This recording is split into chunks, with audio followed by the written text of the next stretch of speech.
जानवरों के 3 ऐसे बच्चे जो अपनी मां को कभी नहीं देख पाते। और क्या आपको पता है कि सांप के बच्चे कैसे पैदा होते हैं? और आखिर क्यों तितलियां कछुए के आंसू पीती है? तो चलिए जानते हैं। Number 1, scorpion. दोस्तों, एक मादा बिच्छू अपने बच्चों को अपनी पीठ के ऊपर रखती है, जिसके कारण वह सही से चल भी नहीं पाती और बच्चे भी नीचे नहीं उतर सकते क्योंकि इनकी आंखें नहीं खुली होती और यह बहुत ही छोटे होते हैं। और इसी वजह से भूख लगने पर सारे बच्चे अपनी माँ को ही धीरे धीरे खाना शुरू कर देते हैं, जिस कारण ये कभी भी अपनी माँ को नहीं देख पाते। Number 2, sea turtle.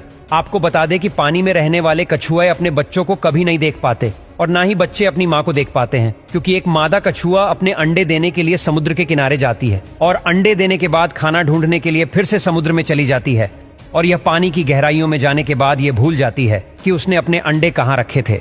Number 3, octopus. दोस्तों, ऑक्टोपस पानी में रहने वाला बहुत ही शांत जीव है जो कि समुद्र की असीम गहराइयों में रहना पसंद करता है। आपको बता दें कि एक मादा ऑक्टोपस एक बार में करीब 70 से 80 हजार अंडे देती है और ये अपने अंडों की देखभाल करने के लिए एक ही जगह पर बैठी रहती है। पर दुख की बात तो यह है कि अंडों से बच्चे निकलने से पहले ही भूख के कारण मादा ऑक्टोपस की मौत हो जाती है। और दोस्तों, क्या आपको पता है कि सांप के बच्चे कैसे पैदा होते हैं?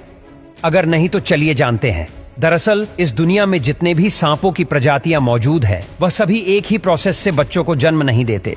एक सांप किस तरह अपने बच्चों को जन्म देगी वो उसकी प्रजाति पर डिपेंड करता है कि वो ओवीपोरस है या फिर वीवीपोरस या फिर ओवोवीवीपोरस, क्योंकि जो ओवीपोरस सांप होते हैं वह अंडे देते हैं और उनके बच्चों को ही पूरी मेहनत करके उन अंडों से बाहर निकलना पड़ता है।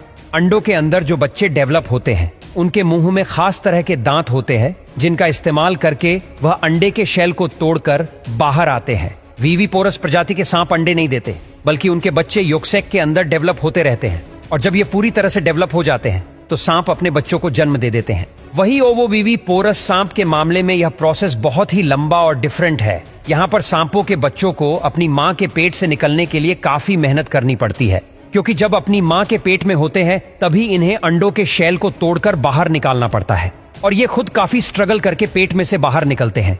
नंबर 5, क्या आपको पता है कि अमेज़न के घने जंगल में पाए जाने वाली तितलियां कछुए के आंसू पीती है और ये कछुए के आंसू को इतना ज्यादा पसंद करती है कि कई सारी तितलियां झुंड में कछुए के सिर पर मंडराती रहती हैं।